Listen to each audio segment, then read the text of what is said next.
Our two guests who are joining us for this conversation, Mitchelle Atieno is a program head at Youth Alive Kenya, and Bina Maseno is an executive director at Badili Africa.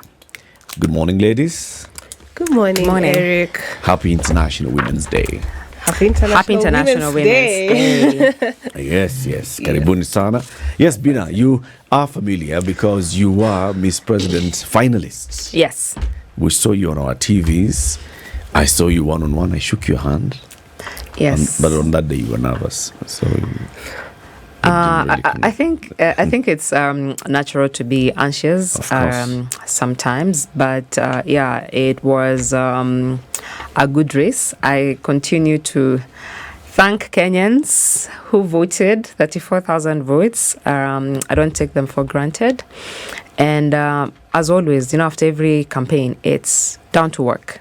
Yes. So now you're down to work. Yes, now I'm down to work, both at the organizational level and at Miss President level. You'll tell us all the work that you do. Yes. And Mitchelle as well, you'll tell us about Youth Alive Kenya. Okay. And of course, both of you will tell us who a feminist is. But to welcome you to the show, listen to CT. He has the day's proverb. Our proverbs for the whole of this week come from the country of Rwanda. Did you know that Rwanda has a prime minister? Do you have any idea what the prime minister's name is? I suspect you don't, so I'll tell you. Edward Girente. That's the prime minister of Rwanda. Okay. All right. Do you know how many languages are spoken in Rwanda officially? Kenya, Rwanda, and English, at least. That's good. Two? I'd probably, stick to two as well. I'm always looking at the Hutus and the Tutsis. So that's Kenya, Rwanda. Yeah. English you've spoken. What else? I'd be curious to know. Okay. Yes. What would you say if I told you they also speak Kiswahili?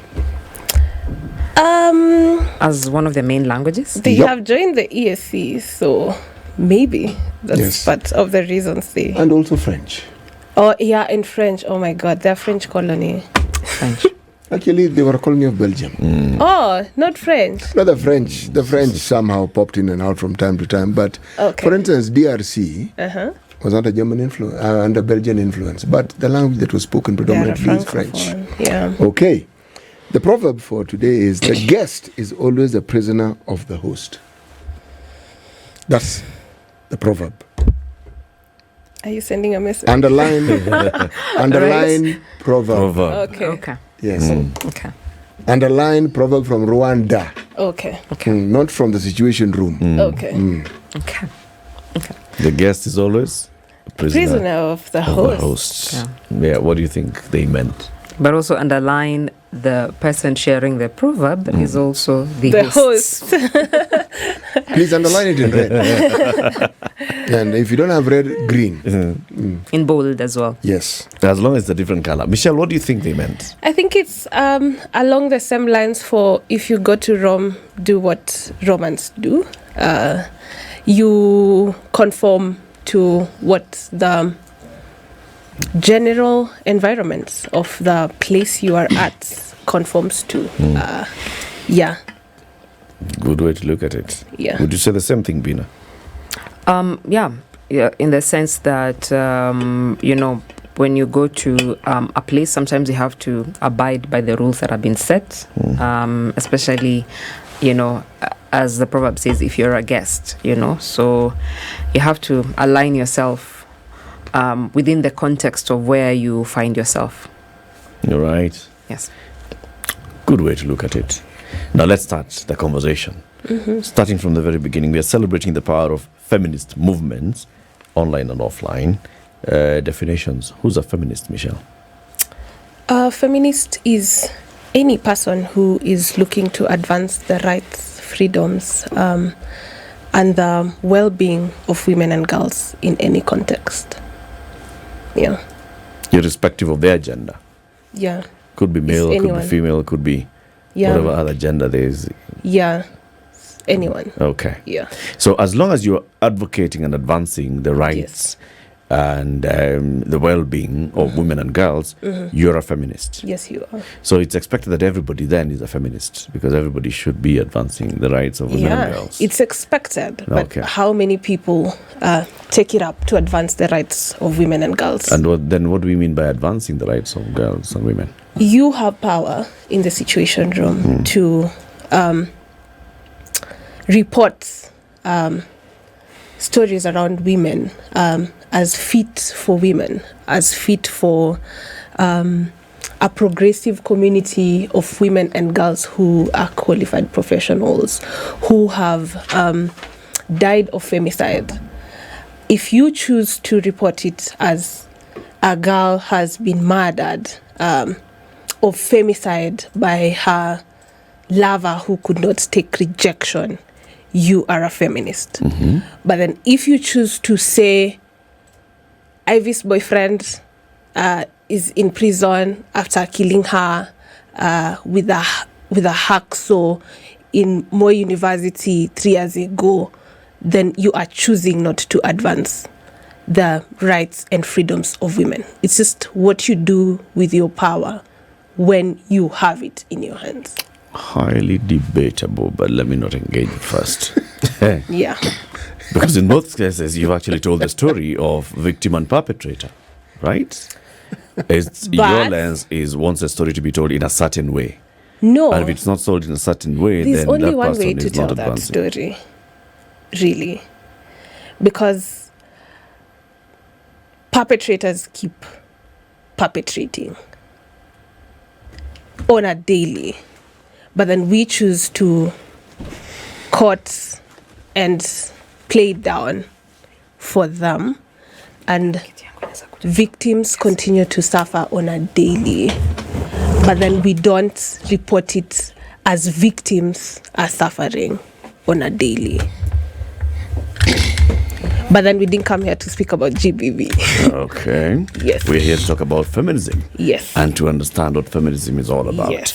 Is that the same interpretation or definition that you have, Bina, for a feminist? Yeah, I think it's about a fight for equality and equity, and analyzing who has what power, manifesting in what ways, and who has what privilege, and also recognizing the privileges that you have, and how you can use that to advance another person's rights. It's about recognizing who is the most left behind, because at the end of the day, people are impacted by the mere fact that, by their gender, race, class, you see. So it's to look at all those facets and see, is someone being disproportionately impacted when it comes to a particular situation because of their gender, because of their tribe, because of their class, because of their identity, and then what can we do about it? So I think for me, it's just an analysis of power, how it manifests and how it impacts different people in a different way. And maybe to just weigh in just real quick in terms of the conversation you're about to disagree with is, I think for me, I would look at it in terms of framing. Right? Framing in how we also tell stories. If at all we have to, just go that way. Framing in how we tell stories. I'm pretty sure you recall when during COVID-19, when we had a spike in teen pregnancies. And what was the framing of the stories? 4,000 teenagers. 4,000 teenagers in Kilifi. You're talking about at the coast. You're talking about 3,000 teenagers. Have been impregnated. First of all, that's a crime. That is rape. When it comes to sex with someone who's below 18 years of age and they haven't given consent, it is rape. But then what happens when we frame a story and say 4,000 teenage pregnancies, as opposed to perhaps saying 4,000 perpetrators? Because if you're actually with someone below 18, that is actually rape. So when we actually say 4,000 teenage pregnancies, then we start questioning what is happening. Oh, the church is not doing enough. The parents are not actually doing enough. If, for instance, that story was 4,000 perpetrators, then we'd have started looking at why are there so many perpetrators in the community? What is happening? what is the context that is actually fueling the rise of these teenage pregnancies? But then framing determines how we discuss that story, how the audience receives that story, and what they choose to focus on. It's like sometimes when you see in a murder case, right? Yeah. Like the guy who hacked the student, the lady who was a student who traveled all the way from Thika, I think, to, is it? It was Moi. Yeah. You remember that particular story? The case is still alive in you court, remember? So, yep. But also, if you look at the follow-up story saying that guy, he was a teetotaler. So when you start humanizing the perpetrator, does it mean that a perpetrator has a particular look? Does it mean that, let's say, you cannot be a Christian, or this cannot even happen in church, So when you start saying, he used to spend his time doing this, he's a teetotaler, is it only guys who drink who can actually commit a crime? So I think it's to recognize how sometimes framing and language can affect how we receive a story and how we react to that particular story. Yeah. Yes. It's interesting. A lot of debate, but I'll let it pass. Please. Uh-huh. The when you talk about feminism, what really are we discussing? Are we talking about a process where women, their needs, their understanding, their positions are given prominence, perhaps in a setting where previously they were not given prominence, or these very same things were not considered at all, or if they were considered purely from a male perspective, or if you look at many traditional societies, there's the patriarchy. Are we then saying that the prominence of women is given very much in subversion of the patriarchy that existed? And you're looking at the history of it, because if you're talking about feminism, you're going to talk about when did this thing come to be? Because if we're talking about it, it means there's a time it didn't exist. And it existed only when it grew until it was part of mainline conversation. It is something that was now being considered as something that ought to be talked about. Pause for a second, take a deep breath. There are those who trace these discussions to the 17th and 18th century France. Okay? Writers. I can't quite pronounce the name, but the prominent one, the others I don't even bother trying to pronounce because I can't. But Montesquieu. Okay? You did well. I've tried, eh? You did well. In one of his books, The Parisian Letters, it's quoted because he did something that hadn't been done before. The female characters in his books were given prominence. Most books at that time, men were given prominence. Now, let's come to the African setting in modern day times. There's a book. Now, I'm going to set it as an exam. The Lion and the Jewel. Have you heard of it? The Lion and the Jewel. You've heard of it. Do you know who the author was? Margaret Ogod? No? Take a guess. He's a West African. Very famous. Okay. That one I'm going to tell you. I'll let you guess.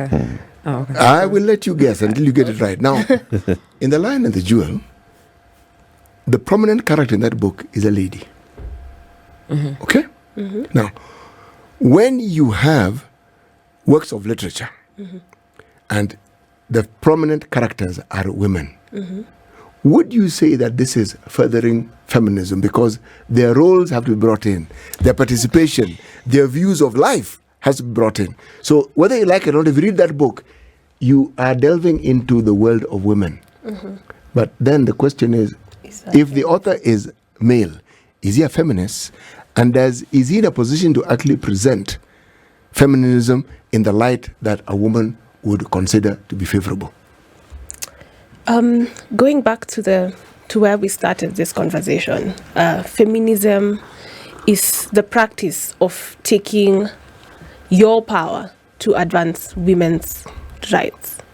So whether you're male or female, and you are taking your power to advance the rights of women and girls, then you are a feminist.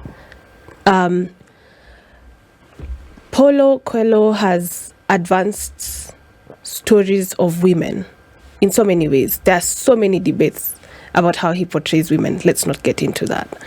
But he's used his skill to provide a platform to tell stories of women, the likes of Akina Mary in 11 minutes, which is authentically told, which brings conversations of things like prostitution. It's from a very male perspective, but he's using his power to tell that story.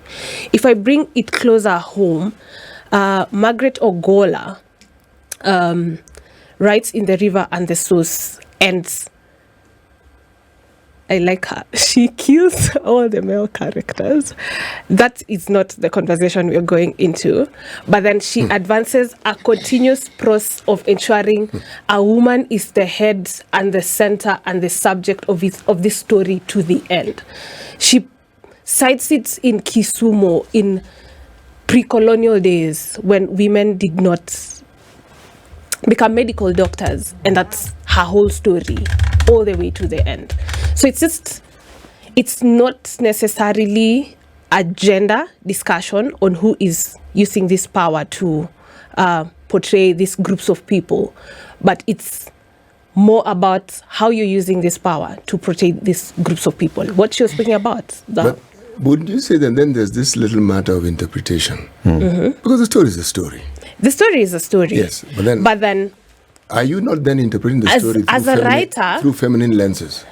Yeah, there is that. You interpret it through feminist lenses, but then there is an underlying theme that the author or the linguist is trying to put to the table. Okay. It's there. It's small. It's subtle, but it's consistent in prose.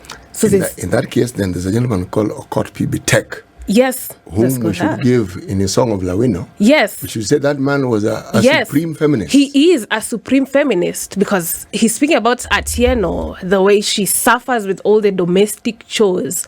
He's speaking about how Atieno does not eat. No. Atieno isn't Okot. Atieno is not song of Lawino? Olude. Yes. Okay. Yes. Okay. Forgive me, I used to teach literature at some point. I studied literature at some point. Let's bring Bina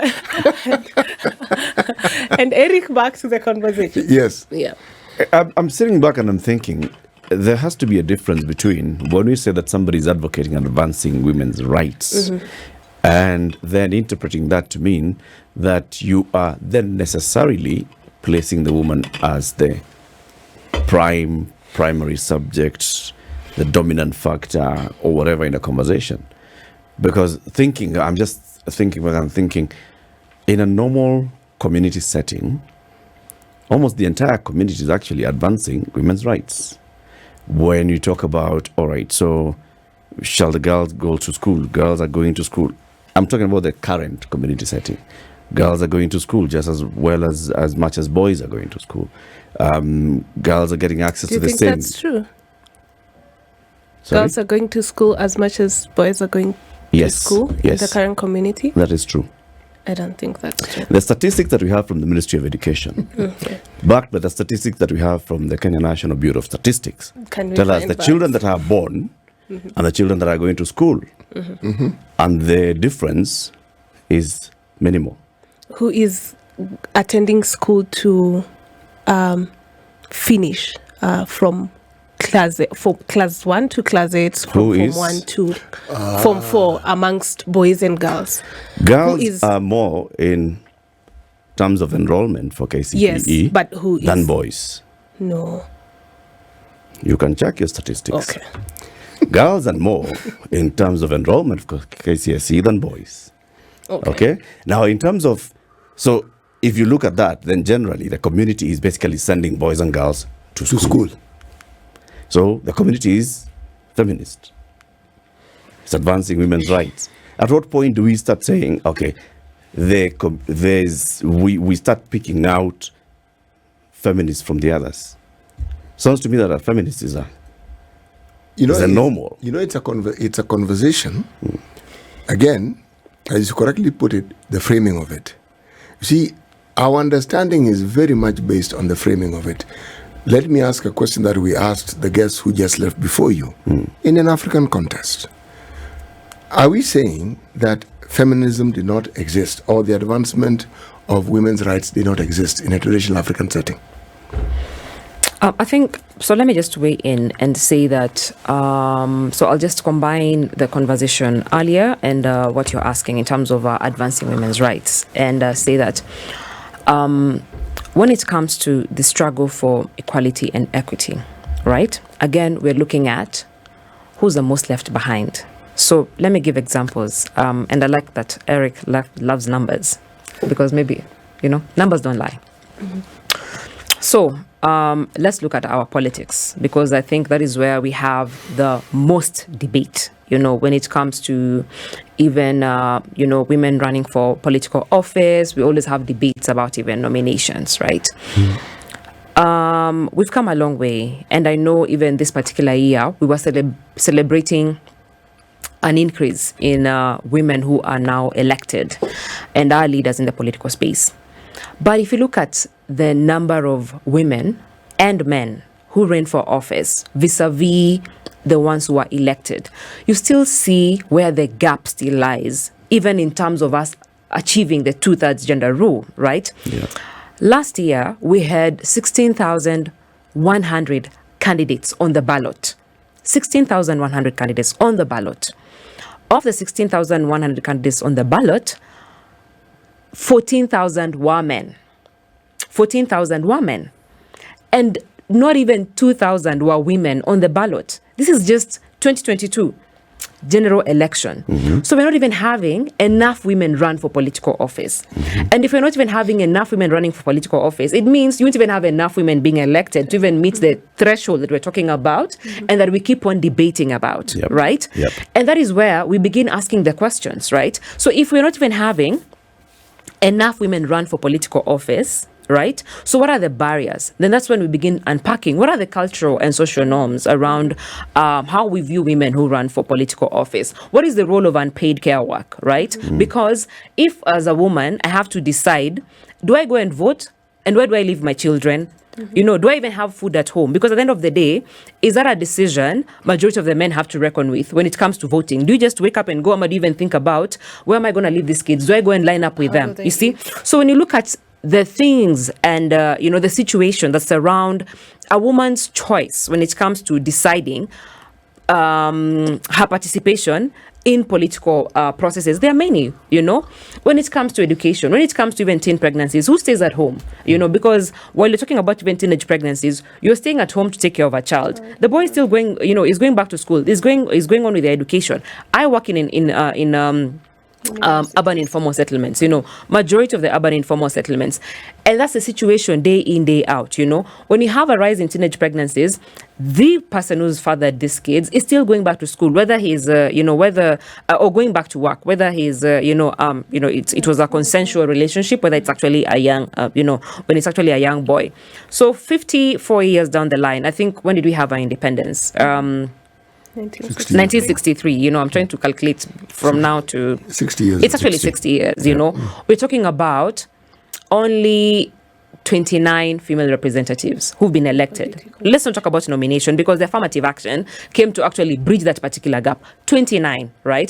And when it comes to young women, it's even worse. And I'm saying worse because from this last election, we only had about 20 young women who were elected. 20 young women against 315 young men. So I think it's to look at how all these things are layered to say, who is being left behind? Where are they being left behind? What is my role? Does it mean that if we're not even having more young women who are running for political office, then do we actually begin to give them even more visibility, in terms of what they can do? So that the conversation is not always about, it's not just about a woman's thing, but then how do we begin nurturing, female leadership if you're not even having majority of them run for office to guarantee whether they're going to be elected or not elected, right? Statistics, okay, when it comes to education, in terms of, yes, we might have actually good enrollment, but who's likely to actually drop out of school? Who's likely not to finish actually school because of the situations and the circumstances that they find themselves in? Data shows that we have more enrollment when it comes to the university level of, more young men than actually women. It's almost actually at par currently. So I think at the core of feminism, at the core of this equality conversation, is to look at, are you being impacted because of your gender, because of your race, because of your tribe, because of your identity, because of how you choose to show up? And then what do we do to level the playing ground so that we all are able to participate given the opportunities that are accorded to us? Yeah. Very well put. Now, when you come back out of this break, you tell us whether we are actually seeing data that informs us that the society is impacting people based on gender, right? Okay. And how, when we peel back those layers, what do we see? What is it that we see, for example, with regards to the number of women who presented themselves for election, Yeah. and asking ourselves, why this number? Yes. Why not a higher number, or why not a lower number? Or if we compare, why is there a rise, or why is the rise sufficient, right? Good conversation to have. This is the Situation Room, the only way to start your day. Studio Mitchelle Atieno and Bina Maseno, we're talking about celebrating feminist movements online and offline. How do we actually identify these movements? Is it people who come together and then they say, we are specifically pursuing the agenda of promoting women's rights? Or is it people who are individually just promoting women's rights, and then you can actually group them based on where they are? How do you define this, Mitchelle? It's a mix of both, I can say. Feminist movements, especially online, are easy to tell. Women rights organizations, groups of people that are in a community that identify as activists or feminists. Offline, you can see her with a t-shirt written feminist. I don't know if you've seen those. So movements in Kenya include groups of people that did My Dress, My Choice. I don't know if you remember that movement. Yep. I think it's a little bit of both. In communities, the name comes with a lot, but there is outright individuals or communities that identify as feminists. There are some who do works of feminism but do not actually take up the name for personal choices. But then there's one in Mathare right now. Yeah, so it's a little bit of both. Okay. Yeah. Using, for example, your own organization, Youth Alive Kenya, what do you do? What does the organization do? So Youth Alive Kenya is a youth-led for youth organization that advances governance and leadership for young people. We advance capacity building in economic empowerment and livelihoods. And then we do social well-being and gender equity. And that's where the feminist movement lies in Youth Alive. So we work with community-based organizations across 12 counties right now. Through CBOs, we teach young people to take their power back in urgency, to create employment for themselves, to create sustainable communities where they stay, and advance advocacy and capacity building through the three thematic areas I've mentioned: economic empowerment and livelihoods, social well-being, and gender. Even if you took any of those pillars, wouldn't that be still feminism? It would. And economic empowerment without necessarily inserting the word gender. Gender is that not feminism? I know you love putting me in a box. No. But I don't think our executive director... Does it have to actually be specific on mentioning gender Youth for Alive it to be for a feminist movement? I think so, yes. Okay. But in our entirety, the organization is a youth-led organization. Okay. We only advance women's and girls' rights in one pillar. It's a pillar of the broader picture. Of the broader picture. But we mostly work with young people, youth. Both men and women. Women, yes. Okay. Yes. Bina, I know you do a lot of work with Badili Africa. Yes. Right? And maybe you can even just tell for people who may not have followed your journey through the Miss President, what does Badili Africa do?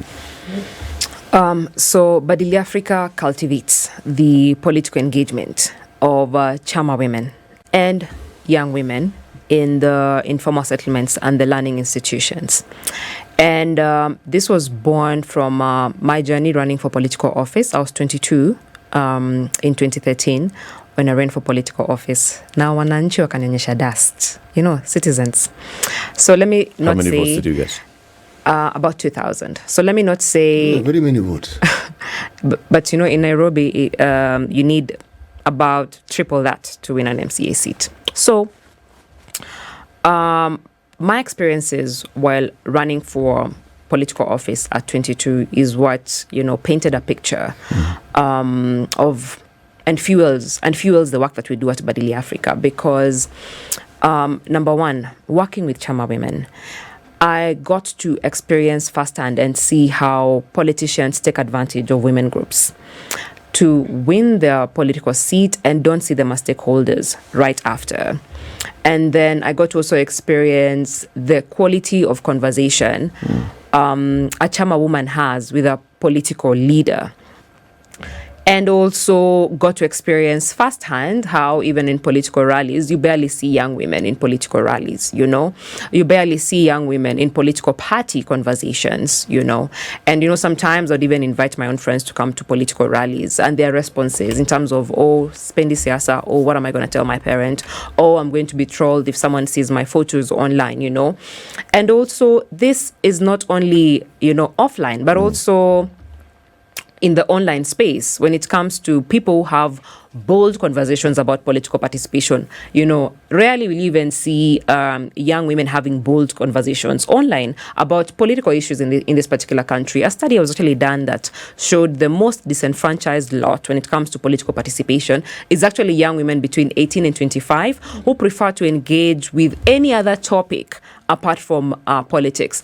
And you can even see, sometimes I even follow some political bloggers and look at their comments. And I barely even see women, let alone young women, commenting on those particular comments. You see what I mean? But I'm always very curious in terms of just analyzing how we participate online. But it could also be the fact that when it comes to cyberbullying, when it comes to cyber violence, when it comes to online trolling, women and girls bear the brunt of it. And this is research and data that backs that up. When it comes to, the World Wide Web has data on that. Just pause a little bit. Oh, sorry. And explain this to me. I want to understand. Yes. When you say they bear the brunt of it, what do you mean?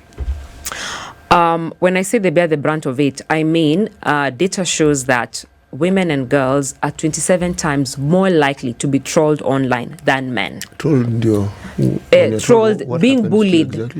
bullied online, being insulted online to an extent where you actually quit social media platforms, or you quit that particular platform, or you even delete your account because of being bullied, being insulted online. So that's what I mean in terms of being trolled online. And in fact, during the period for COVID-19, Plan International did release a research that showed that younger women were actually deleting their accounts because COVID-19 actually moved most aspects of our lives online. When it comes to working, when it comes to even doing your business, when it comes to studying, people now began having, their people began learning through Zoom, through whether it's WhatsApp, Zoom, and any other platform, whether it's Teams, you see.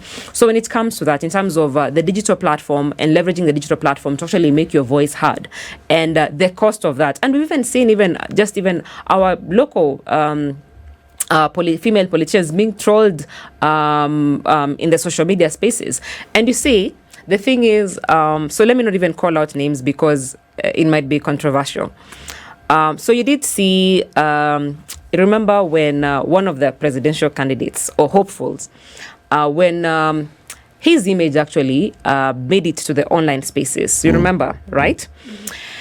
And you remember the conversation around his nude images making it to the social media space vis-a-vis the young woman who was with him, right? And I remember reading those comments and wondering, surely, the conversation about him was like, Allah, this person actually, bado ako na nguvu. Na at his age, bado ako na nguvu. That was the conversation about him.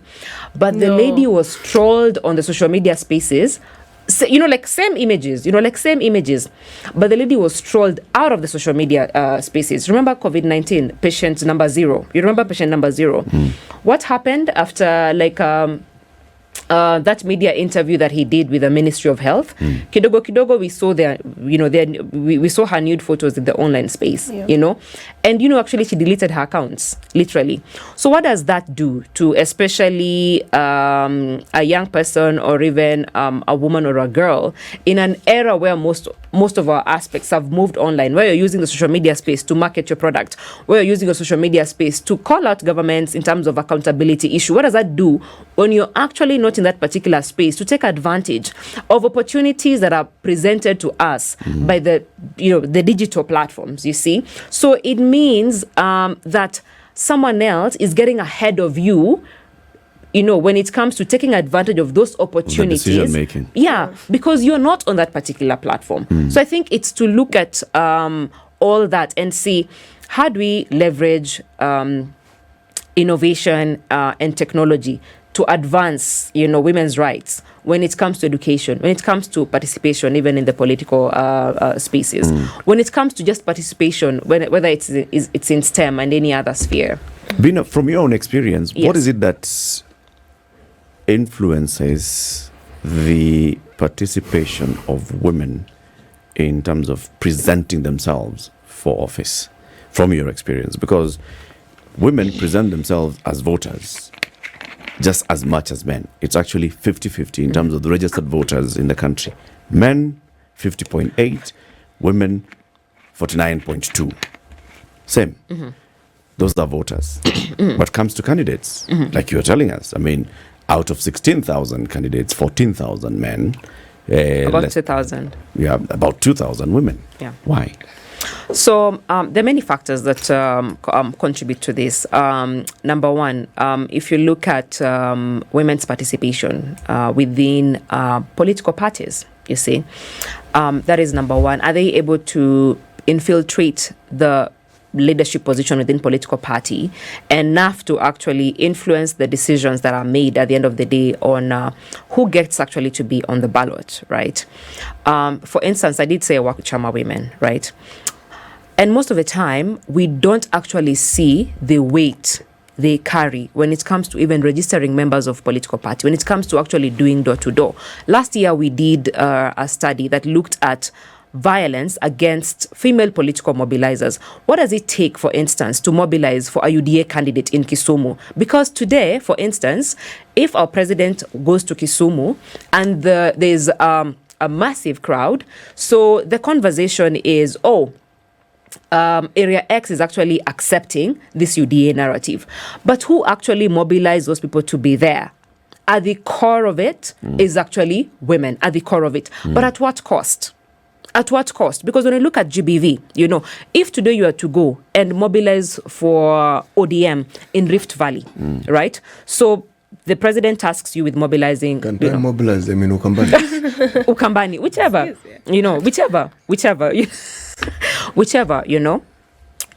whichever space. So sometimes there are people who are not seen in the realm of how we look at things, right? So we looked at women who sometimes are even... So they are able to successfully mobilize people for rallies. Yes. Despite everything else that they are going through. Yes. So they're able to mobilize people to actually turn up. Yeah. But it comes at a very big cost. But they continuously do it. Yeah. They continuously do it. And they put themselves out there to mobilize. Yes. Why can't they do the same to present themselves for election? And that is the dynamic we're trying to change at the community level, because like I said, when we work with Chama women, is to look at even the quality of conversation you're having with a leader, in terms of someone comes and says, just give me your women because you're in like 5 groups. Just nipatie tu mama wako, let me mobilize, they vote for me.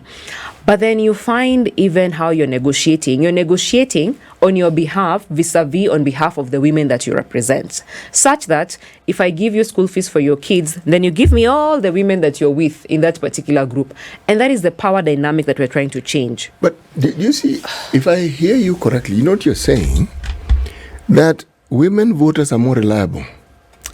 That if you have a leader, you have a group of women, and you agree that they will vote for you, that they will actually vote. Yes. That you will get their vote. Yes. Yeah. My issue is... I think I'll weigh in there. Yeah, please, weigh in. 1 second. Yes? I just want to hear the question, then Okay. you weigh in. Yes.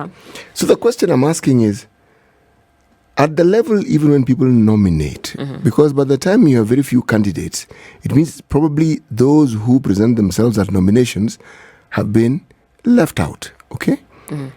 Women who participate in this process, why don't they mobilize for other women? Because if we go with the argument that they are a reliable voting bloc, why does that reliability reflect then on women candidates who actually present themselves for election? Okay, fine. Do you want to weigh in? Yeah. Okay, then I'll I respond think to that. it comes easily for women to do mobilization and to be reliable voters because they're in their backyard. It's a comfort place to them. It's within their charmer. They go to these charmers with their children sometimes.